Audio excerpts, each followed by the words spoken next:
창세기 4장 1절에서부터 7절. 아담이 자기 아내 하와와 동침하니 하와가 임신하여 가인을 낳고 말하기를 내가 여호와의 도움으로 남자아이를 얻었다 하였다. 하와가 또 가인의 동생 아벨을 낳았다. 아벨은 양치는 자였고 가인은 땅을 경작하는 자였다. 세월이 흘러 가인이 땅의 열매 가운데서 여호와께 제물을 바쳤고 아벨도 자기 양떼의 첫 새끼와 그 기름을 바쳤다. 여호와께서 아벨과 그의 제물은 받으셨으나 가인과 그의 제물은 받지 않으시므로 가인이 매우 화가 나서 그의 얼굴을 떨어뜨렸다. 여호와께서 가인에게 말씀하시기를 내가 왜 화를 내며 왜 내 얼굴을 떨어뜨렸느냐? 내가 선을 행하였으면 왜 얼굴을 들지 못하겠느냐? 그러나 내가 선을 행하지 않으면 죄가 문 앞에 도사리고 있을 것이다. 죄의 소원은 내게 있으나 너는 그것을 다스려야 한다 하셨다. 제목은 가인과 아벨입니다. 가인과 아벨. 가인과 아벨. 1절에 아담이 자기 아내 하와와 동침하니 하와가 임신하여 가인을 낳고 말하기를 내가 여호와의 도움으로 남자아이를 얻었다 하였다. 하나님께서 아담과 하와에게 자녀를 주셨습니다. 자녀를 주셨고 그때에 아담과 하와가 내가 여호와의 도움으로 이 남자아이를 얻었다 하면서 하나님 앞에 또 감사하며 나아갔습니다. 하나님의 도우심으로 아이를 얻은 겁니다. 하나님께서 도와주셨기 때문에 이 아담과 하와가 또 자녀를 얻게 된 겁니다. 이 자녀를 얻는 것뿐만이 아니라 우리가 이 세상 살아가는 모든 것들 하나님의 도움이 아니면 아무것도 우리는 얻지 못하는 겁니다. 하나님께서 도와주시고 하나님께서 친히 함께 하시며 이루어 주셔야지만 우리는 사업이나 또 학업이나 이 세상 살아가는 모든 일들 온전히 해나갈 수 있는 겁니다. 그런데 그 하나님의 도움이 없이도 살아갈 수 있다 하고 나아가니 그러한 자가 참으로 어리석은 자이고 또 그러한 자가 하나님을 바로 알지 못하는 자인 겁니다. 그래서 우리는 하나님의 도움으로서만 살아갈 수 있는 그러한 자이다. 하나님의 도움이 없으면 아무것도 할 수 없는 겁니다. 그러니 우리가 이 새벽에도 그 하나님의 도우심을 바라며 나오는 거 아니겠습니까? 하나님께서 오늘도 우리를 도와주시기를 또 우리의 삶 가운데 하나님께서 역시 도와주시기를 바라며 또 이 새벽에 나와 하나님 앞에 기도하는 겁니다. 그래서 에벤에셀의 하나님께서 여기까지 우리를 도우셨다 그랬는데 그 에벤에셀의 하나님의 그 도우심을 우리는 앞으로도 구하고 바라며 계속해서 하나님을 또 믿고 의지하며 살아가는 것이 우리의 참된 믿는 생활의 모습인 겁니다. 그래서 하나님께서 도와주셨다. 그래서 이 가인을 낳고 또 가인의 동생 아벨을 낳았다 그랬습니다. 이 가인이라는 이름의 뜻은 얻었다 하는 겁니다. 여기 남자아이를 얻었다 그랬는데 얻었다, 얻음 그 뜻이 가인인 겁니다. 가인. 반대로 아벨의 뜻은 공허하다 하는 겁니다. 공허하다, 허무하다, 공허하다 하는 뜻이 이 아벨이라는 이름의 뜻인 겁니다. 이 아담과 하와가 하나님 앞에 죄를 지었고 그 후에 에덴 동산에서 쫓겨나면서 가지고 있던 모든 좋은 것들을 다 잃어버렸습니다. 하나님께서 주신 좋은 것들 에덴 동산도 잃고 또 그 안에서 여러 나무의 열매를 따먹으며 살 수 있었던 그 좋은 풍성한 것들을 모두 다 죄 지었기 때문에 다 잃어버린 겁니다. 하지만 그러고 나서 후에 이 가인 아들을 낳게 되었을 때에 참으로 모든 것을 다 잃었지만 하지만 이 아들을 얻었구나 하는 그러한 생각으로서 얻었다 하는 뜻으로 이 가인이라는 이름을 지은 겁니다. 이 얻었다 하는 그 이름의 뜻을 보면 참으로 아담과 하와가 가진 것이 없지만 좋은 것을 비록 잃었지만 지금 얻게 된 이 아들, 그 아들에게 알게 모르게 소망을 두고 있는 겁니다. 내가 다른 것이 없어도 이 아들로 인해서 살 수 있다. 이 아들을 얻었다 하는 그러한 소망을 두고 또 기대를 가지고 살았던 것 같습니다. 하지만 쭉 시간이 지나면서 살다 보니 그것이 아닌 겁니다. 아들에게 소망을 두고 또 기대를 두고 살았지만 돌아오는 것은 허무함밖에 없는 겁니다. 그래서 아벨, 아들의 이름을 공허하다, 허무하다 하고 또 아벨의 이름을 그처럼 지은 겁니다. 이 가인과 아벨 그 이름만 보고 볼 때에도 우리가 참으로 하나님께만 소망을 두어야지 다른 것에 소망을 두고 살아가는 것 결국은 다 공허함밖에 남지 않는다. 결국은 다 허무함밖에는 우리에게 돌아오는 것이 없다 하는 것을 또 우리가 생각해 볼 수 있는 겁니다. 하나님께 소망을 두고 하나님께만 기대를 두고 우리가 살아가야 되는 것인데 그렇지 못하고 자꾸만 사람에게 소망을 두고 세상의 것에 소망을 두고 물질에 소망을 두고 아무리 그것을 얻어가면서 살아간다 할지라도 결국은 공허함밖에 남지 않는 겁니다. 그런데도 자꾸만 그것을 하나라도 더 얻으려고 우리는 아둥바둥 애쓰며 나아가는 겁니다.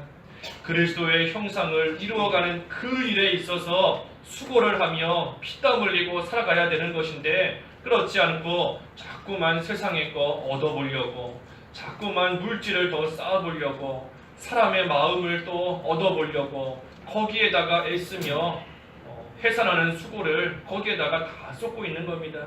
하지만 결국은 공허하다, 허무하다는 겁니다. 허무하다.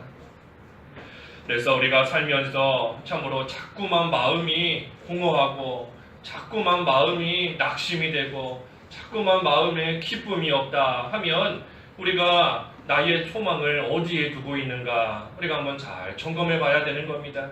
내가 과연 소망을 어디에 두고 지금 살아가고 있는가. 우리의 참된 기쁨, 참된 소망은 주 예수뿐일세 그랬는데 예수님께 소망을 두고 살아가야지 그렇지 않고 다른 것에 소망을 두고 살아가면 그것을 아무리 많이 얻는다 할지라도 결국 남는 거 하나도 없는 겁니다. 그래서 가인과 아벨 아무리 얻었지만 결국은 공허함만 남았다. 그래서 두 아들을 낳고 아벨은 양치는 자였고 가인은 땅을 경작하는 자였다. 그래서 3절에 세월이 흘러서 가인은 땅의 열매 가운데 여호와께 제물을 바쳤고 아벨도 자기 양떼의 첫 새끼와 그 기름을 바쳤다. 여호와께서 아벨과 그의 제물은 받으셨으나 가인과 그의 제물은 받지 않으심으로 가인이 매우 화가 나서 그의 얼굴을 떨어뜨렸다. 여호와께서 아벨과 그 제물은 받으셨다. 하지만 가인과 그의 제물은 받지 않으셨습니다. 단순히 제물만 받고 제물만 안 받으신 것이 아니라 그 사람까지도 받으시고 또 안 받으신 겁니다. 여기 그랬지 않습니까? 가인과 그의 제물은 받지 않으신 겁니다. 또 하나님께서 아벨과 그의 제물은 받으셨다. 그래서 단순히 그 제물 제사만 받으신 것이 아니고 그 사람까지도 하나님께서 받으신다는 겁니다. 제물만 기뻐하시는 것이 아니고 그 제물을 바치는 그 사람을 하나님께서 기뻐하시고 또 반대로 그 사람을 하나님께서 기뻐하시지 않는 겁니다. 그래서 하나님께 우리가 제물을 바친다. 오늘날 하나님께 예배하는 것도 마찬가지인 겁니다. 하나님께서 우리를 받으시는 겁니다. 우리 자신을. 그래서 하나님께서 아벨과 그의 제물은 받으셨지만 가인과 그의 제물은 받지 않으셨다. 왜 제물을 바쳤는데 누구는 받고 누구는 받지 않으시는가? 우리가 잘 아는 것처럼 이 아벨의 제사 하나님 앞에 산 제사이기 때문이고 가인의 제사는 죽은 제사이기 때문인 겁니다. 아벨의 제사가 어떤 제사였는가? 우리 한마디로 말하면 믿음으로 드린 제사인 겁니다. 믿음으로. 히브리서 11장 4절에 쭉 나와 있죠. 히브리서 11장 4절에 이 아벨은 믿음으로 하나님께 제사를 드렸기 때문에 가인보다 더 나은 제사를 드렸다 그랬습니다. 믿음으로 제사한 겁니다. 믿음으로. 그래서 아벨은 참으로 하나님께 믿음으로 제사를 드렸다. 믿음으로. 이 양을 단순히 바치는 것이 아니라 그 양의 피가 상징하는 그리스도의 구속을 믿으면서 하나님께 제사한 겁니다. 그래서 장차 그리스도께서 오셔서 피 흘려 구속해 주실 것을 영적으로 믿은 겁니다.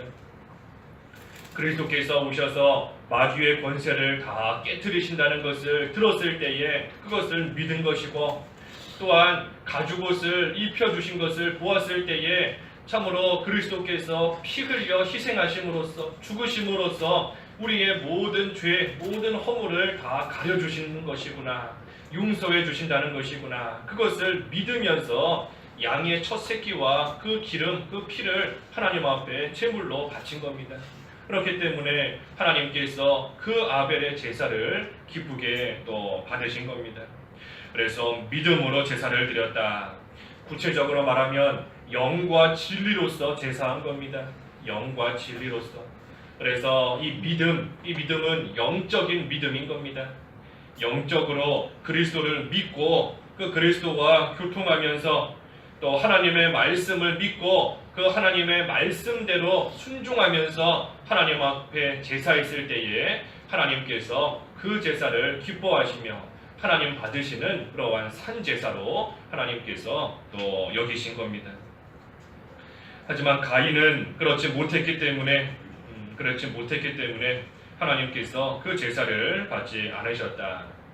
그래서 이것을 보면 아무리 하나님 앞에 오늘날 예배한다 할지라도 우리가 영과 진리로 예배하지 않으면, 또 믿음을 가지고 예배하지 않으면 하나님께서 받지 않으시는 겁니다. 그러니 불신자라 할지라도 얼마든지 교회 와서 몸으로 예배할 수 있는 겁니다. 불신자도 교회 와서 입으로 똑같이 찬송할 수 있는 것이고, 똑같이 기도하는 모양 다 낼 수 있는 것이고, 또 하나님 말씀도 귀로 얼마든지 들을 수 있는 겁니다. 몸으로는 똑같이 다 할 수 있는 거죠. 하지만 믿음으로 하지 않을 때에, 그리스도의 구속을 믿지 않을 때에, 또 구체적으로 말하면 영과 진리로 하지 않을 때에 하나님께서 기뻐 받으시는 그러한 예배, 또 그러한 산제사가 결코 될 수 없는 겁니다. 그래서 하나님께서 가인의 제물은 받지 않으셨고, 또 가인도 받지 않으셨을 때에 가인이 매우 화가 나서 그의 얼굴을 떨어뜨렸다 그랬습니다. 얼굴을 떨어뜨린 겁니다. 안색이 변하고 그 얼굴을 떨어뜨리면서 나아가는데, 이 가인이 얼굴을 떨어뜨렸다 하는 것은 이 분노하는 겁니다. 지금 분노하는 것. 하나님께서 자기의 제사는 받지 않으시기 때문에 지금 분노하면서 그 얼굴을 떨어뜨리는 겁니다. 그리고 또 한편으로는 시기하는 거죠. 동생 아벨의 제사는 받으셨는데 자기의 제사는 받지 않으시니 또한 그 동생 아벨을 지금 시기하면서 얼굴을 떨어뜨리는 겁니다. 그래서 가인이처럼 지금 얼굴을 떨어뜨리고 분노하며 시기하고 있다. 이거 마귀에게 붙잡힌 증거인 겁니다. 마귀에게 지금 가인이 딱 붙잡혀 있는 겁니다. 왜냐하면 우리 이 앞에서 보았지 않습니까? 그 3장에서, 창세기 3장에서 이 마귀가 하는 일이 두 가지, 하나님을 불신하게 만드는 것과 그 다음에 부정적인 생각이 들게 만드는 것이다. 그랬지 않습니까? 마귀가 우리를 처음에 와서 흔드는 그 시작이 바로 하나님을 불신하게 만드는 것. 하나님께서 참으로 그러셨느냐? 하나님께서 정말로 그러셨느냐? 하나님을 믿지 못하게 만드는 것이고, 또 한 가지가 되지 못한 생각, 부정적인 생각 들게끔 만드는 것. 그것이 마귀가 우리를 처음에 흔드는 그 시작이다 그랬습니다. 지금 가인이 딱 그와 같은 겁니다. 가인이 하나님을 불신하기 시작한 겁니다. 왜 내 제사는 안 받으시는가? 하나님께 불평하면서 원망하면서 분노하고 있는 겁니다. 또 부정적인 생각 드는 거죠. 동생을 사랑하고 아껴야 되는데 이제는 시기하고 미워하는 그런 마음이 점점 생기게 된 겁니다. 그래서 이것을 보면 이 가인이 참으로 마귀에게 이제 붙잡히고 마귀 역사에 다 빠지게 된 겁니다. 그래서 6절에 여호와께서 가인에게 말씀하시기를 내가 왜 화를 내며 왜 내 얼굴을 떨어뜨렸느냐. 하나님께서 가인을 책망하시는 겁니다. 책망하시는 겁니다. 왜 그렇게 하고 있느냐 하시며 책망하시는 겁니다. 가인이 참으로 이러한 하나님의 책망을 받았을 때에 이때라도 빨리 회개하고 돌아섰으면 됐을 터인데 그러지를 못한 겁니다. 하나님의 책망을 받으면서도 끝까지 얼굴을 떨어뜨리며 계속해서 화를 내고 나아가는 겁니다. 우리가 수요일날도 살펴본 대로 이 세상에 죄 없는 사람 하나도 없다 그랬습니다. 죄 짓지 않는 사람 아무도 없는 겁니다. 하나님 앞에서 다 죄인이고 또 아무리 우리가 회개한다 하지만 또 이 세상에서 마귀의 유혹을 받아 속아 넘어갈 때가 다 있기 마련인 겁니다. 하지만 중요한 것은 그 다음이다 그랬죠. 죄 짓고 난 다음이다 그랬지 않습니까? 죄 짓고 난 다음에 그 죄를 진정으로 회개하는 자가 있는가 하면 그저 무화과 잎으로 그 죄와 부끄러움만 가리면서 사람의 눈속임으로 나아가는 또 그러한 자가 있는 것이다 그랬습니다. 우리가 참으로 하나님 앞에 회개해야 되는 겁니다. 책망을 받을 때에. 이 사울왕은 사무엘을 통해서 여러 번 책망받았지만 그 책망을 무시하면서 계속해서 완악하게 나아갔기 때문에 결국은 비참하게 죽게 된 겁니다. 하나님께 버림을 받고 비참한 죽음 맞이하게 된 겁니다. 하지만 다윗은 그 나단 선지자에게 책망을 받았을 때에 그 즉시 꼬꾸라져서 내가 여호와 앞에 죄를 지었습니다 하면서 그 즉시 회개하고 나아갔기 때문에 하나님께서 또 그 다윗을 용서해 주신 겁니다. 그래서 우리가 하나님 앞에 죄를 지을 때가 있는데 참으로 하나님께서 우리를 여전히 사랑하시기 때문에 우리를 책망하시는 겁니다. 책망하시는 것. 그때에 참으로 사울과 같이 그 책망을 무시하고 계속해서 악하게 나아가면 결국은 피할 수 없는 그러한 하나님의 큰 심판이 갑자기 오는 겁니다. 갑자기. 우리 잠언에 그랬잖아요. 잠언 말씀에 자주 책망을 받으면서도 끝까지 목이 곧은 그러한 자는 갑자기 망하고 피할 수 없는 그러한 하나님의 벌이 임한다 그랬습니다.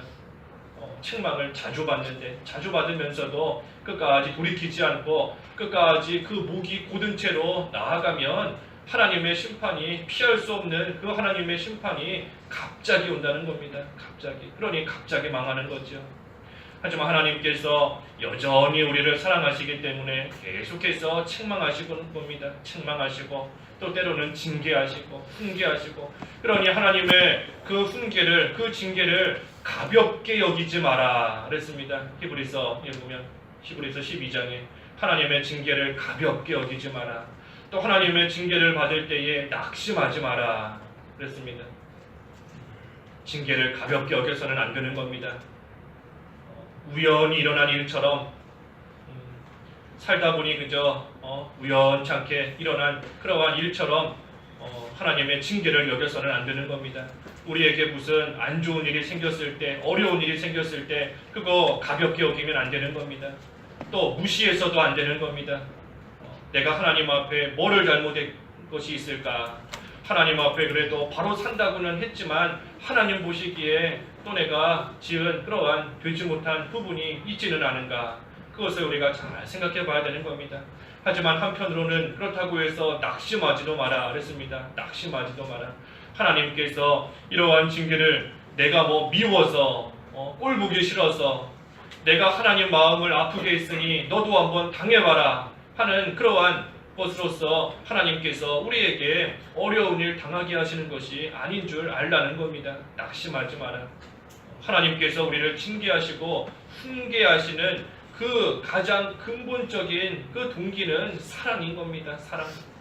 하나님께서 우리를 사랑하시기 때문에 책망하시는 것이고 사랑하시니 징계하시고 사랑하시니 또 징계한 다음에 회개하면 또 어루만져 주시는 겁니다. 그래서 우리가 하나님의 책망 무시하면 안 되는 것이고 하나님의 징계에 가볍게 여기거나 또 한편으로는 낙심하면 안 되는 겁니다. 그 가운데서 우리의 되지 못한 그러한 죄와 허물 찾아서 회개하고 나아가기만 하면 하나님께서 다 가려주시는 겁니다. 없는 것 같이 여겨주시고 용서해 주시는 겁니다. 그래서 이 가인이 책망을 받았습니다. 그러면서 7절에 또 내가 선을 행하였으면 왜 얼굴을 들지 못하겠느냐? 얼굴을 들지 못하고 있는 거 선을 행하지 않은 증거인 겁니다. 선을 행하지 않았으니 얼굴을 못 드는 겁니다. 그래서 이것을 보면 자기 양심으로 아는 겁니다. 양심으로 아는 거예요. 내가 하나님 앞에 선을 행하지 못하였구나. 내가 하나님 앞에 옳게 행하지 못하였구나. 자기 스스로 알고 있는 겁니다. 내가 선을 행하였으면 왜 얼굴을 들지 못하겠느냐. 그러나 내가 선을 행하지 않으면 죄가 문 앞에 도사리고 있을 것이다. 선을 행하지 않으면 죄가 우리 마음 문 앞에 와서 딱 기다리고 있는 겁니다. 죄가 우리 마음 문 앞에 와서 딱하니 기다리고 있다가 그 문이 열리기만 하면 그 기회를 틈타서 그 마귀가 우리 속에 들어와서 죄짓게 만드는 겁니다. 기회를 틈타는 거죠. 문만 열리면 들어오는 겁니다. 그리고 날씨가 좀 더워지니까 모기가 있더라고요. 모기가 어젯밤에 모기 안 물리셨나요? 예, 모기가 있던데 모기가 우리 자고 있는 문 앞에 와서 딱 기다리고 있는 겁니다. 그러다가 조금만 틈이 생기면 그 틈을 타고 들어오는 거죠. 그래서 우리 무는 겁니다. 그래서 무는 거예요. 문이 끝까지 꽉 닫혀 있고 조금이라도 열린 구석이 없고 틈이 없어야 이 모기가 들어오지를 못하는 겁니다. 하지만 틈이 있으면 들어오는 겁니다. 죄가 그와 같고 마귀가 그와 같은 겁니다. 우리 문 앞에 와서 딱 기다리고 있는 겁니다. 기다리고 있다가 기회만 봐서 조금 틈이 열리면 조금 문이 열리면 이때다 하고서는 들어와서 우리로 하여금 죄짓게 만들고 또 마귀의 종노릇하며 살게끔 그렇게 만드는 겁니다. 그래서 우리가 그러한 기회를 또 줘서도 안 되는 것이고 또 무엇보다도 여기 있는 말씀처럼 선을 행하지 않으면 죄가 문 앞에 도사리고 있을 것이다. 그랬으니 우리가 참으로 적극적으로 선을 행해야 되는 겁니다. 적극적으로.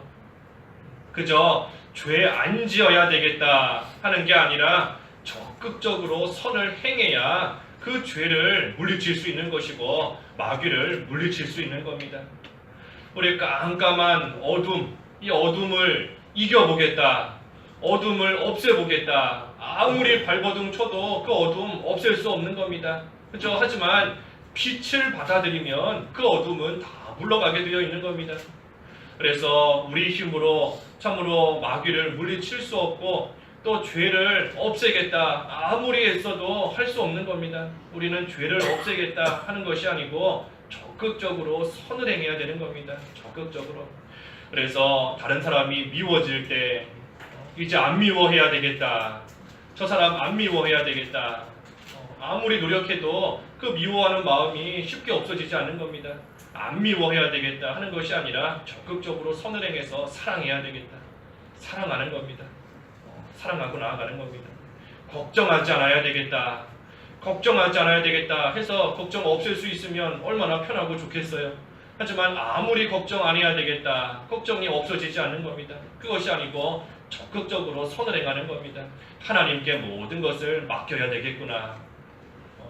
슬퍼하지 않아야 되겠다. 그것이 아니고 항상 기뻐하는 겁니다. 기뻐해야 되겠다. 주님 안에서 기뻐해야 되겠다. 그래서 우리가 적극적으로 선을 행할 때 그때의 모든 것을 이기며 또 나아갈 수 있는 겁니다. 선을 행한다는 거, 선을 행한다는 거. 그리고 구체적으로 보면 두 가지 말씀과 기도인 겁니다. 말씀과 기도. 말씀과 기도로 거룩하여진다. 그랬으니 우리가 거룩해지기 위해서는 말씀과 기도 두 가지가 있을 때에 거룩해지는 것이고 또 그것이 바로 선을 행하는 겁니다. 선을 행하는 것. 그래서 늘 하나님 말씀을 가까이 하면서 그 말씀 지키려고 힘을 쓰고 하나님 앞에 늘 기도하기를 애를 쓰고 하나님과 늘 동행하기를 힘쓰고 나아갈 때에 그때에 우리가 죄를 멀리할 수 있는 그러한 생활이 온전히 되는 것입니다. 그리고 조금 더 나아가서는 선을 행하기 위해서 고난을 받는 자리에까지 이르러야 됩니다. 고난받는 자리에까지 이르러야 된다. 고난을 당하고 있다 하는 것은 지금 선을 행하고 있다는 결과인 겁니다. 고난받고 있다 하는 거 선을 행하고 있다는 결과고 또 선을 행하고 있다는 증거인 겁니다. 반대로 말하면 나는 아무 고난 없이 살고 있다 하는 거 육신적으로는 고난이 없을지 몰라도 선을 행하고 있지 않는 겁니다. 이 세상이 악한 세상인데 우리가 이 악한 세상에서 선을 행하면 이 세상과 반대되기 때문에 충돌나기 때문에 반드시 고난이 따라오는 겁니다. 그런데 이 악한 세상을 살면서 그저 편안하다 하는 것은 그 사람에게 선이 없다는 증거인 겁니다. 그래서 우리가 선을 행하되 고난을 당하는 자리에까지 선을 행하고 나아가면 그때에 우리가 그 모든 또 더러운 죄를 또 이길 수 있는 겁니다. 우리 한 군데만 보죠. 그 베드로전서 4장 1절에 베드로전서 4장 1절에 그리스도께서 육체의 고난을 받으셨으니 너희도 같은 마음으로 무장하여라. 이는 육체로 고난을 받은 자는 누구나 죄에서 단절하였으니 그랬습니다. 고난을 받은 자는 죄에서 단절하였다. 죄에서 끊어졌다는 겁니다. 그래서 우리가 고난을 받으면서 고난을 받는 자리에까지 나아가면서 선을 행할 때에 그 죄를 끊어버릴 수 있는 겁니다. 그래서 우리가 그저 소극적으로 나는 죄 안 지었으니 됐다, 죄 안 지었으니 됐다 하면서 나아가면 안 되는 겁니다. 지금 죄 안 지고 있으니 나는 괜찮다 하고 나아가다가 방심하게 되면 그때 마귀에게 넘어가는 겁니다. 아담과 하와가 그랬지 않습니까? 방심했기 때문에 결국은 마귀에게 속아 넘어가서 죄 지은 겁니다. 나는 지금 죄 안 짓고 있으니 괜찮다 방심하는 그때에 마귀에게 한순간에 넘어가는 겁니다.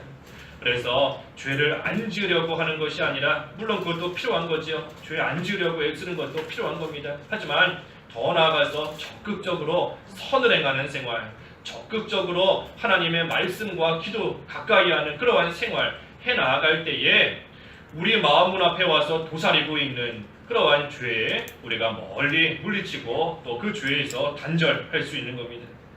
그래서 마지막 7절 하반절에 죄의 소원은 내게 있으나 너는 그것을 다스려야 한다 하셨다. 이 죄가 좋아 보이고 또 그 죄를 짓고자 하는 그 소원이 우리 마음속에 있다는 겁니다. 그 죄의 소원이 너무나 강하기 때문에 그 죄 짓고자 하는 소원이 강하기 때문에 우리가 그 죄를 힘써서 다스리지 않으면 그 죄의 종이 될 수밖에 없고 또 죄를 지을 수밖에 없다는 겁니다. 그래서 죄의 소원은 너에게 있으나 너는 그것을 다스려야 된다. 이 죄를 다스려야 되는 겁니다. 죄를 다스리는 방법이 바로 선을 행하는 겁니다. 선을 행하는 것. 그래서 하나님을 가까이 하면서 선을 행하고 나아갈 때에 우리 속에 있는 죄 짓고자 하는 그러한 마음의 소원 우리가 다 다스리며 물리칠 수 있는 것이고 하나님 앞에서 참으로 온전한 그러한 모습으로 계속해서 살아갈 수 있는 겁니다. 그래서 오늘 아벨과 가인과 아벨 우리가 그 이름을 잘 기억해 봐야 됩니다. 가인의 이름의 뜻, 아벨의 이름의 뜻. 그래서 우리의 참된 소망, 참된 기쁨은 오직 예수 그리스도께로만 있는 줄 알고 예수님께만 소망을 두고 살아가는 그러한 생활. 그래서 그러한 소망 가운데서 참으로 마음속에 있는 죄의 소원은 우리가 다 다스려야 되는 줄 알고 적극적으로 선을 행하는 생활. 그러면서 그 믿음을 가지고 하나님께 예배하는 생활. 그것이 하나님 앞에 참으로 가죽옷을 입은 그러한 자로서의 합당한 생활인 겁니다. 기도하겠습니다. 하나님 아버지, 아담과 하와가 참으로 가인과 아벨을 얻었지만 하지만 거기에 소망을 두었을 때에 결국 돌아오는 것은 공허한 뿐이다 하는 것을 깨달았는데 하나님 저희들도 이것을 깨닫게 하여 주시옵소서. 오직 주님께만 소망을 두고 주님으로 인해서만 기뻐하는 그러한 참된 기쁨의 생활 해나갈 수 있도록 인도해 주시옵소서. 그러기 위해서는 죄를 멀리하는 생활 또 해야 되겠사오니 하나님 아버지 적극적으로 선을 행하지 않으면 죄가 문 앞에 와서 도사리고 있다 하였습니다. 하나님 저희들 그저 죄 안 짓고 있다 괜찮다 하는 데서 머물지 않게 하여 주시옵시고 하나님의 말씀 늘 가까이 하고 하나님 앞에 기도하는 생활 해나감으로써 우리 마음속에 있는 죄를 짓고자 하는 그러한 모든 소원을 참으로 죄를 다스릴 수 있는 그러한 저희들이 되어서 하나님 앞에서 늘 승리하며 참된 기쁨을 누리며 살아갈 수 있도록 하나님 저희들을 인도하여 주시옵소서. 예수님의 이름으로 기도하옵나이다. 아멘.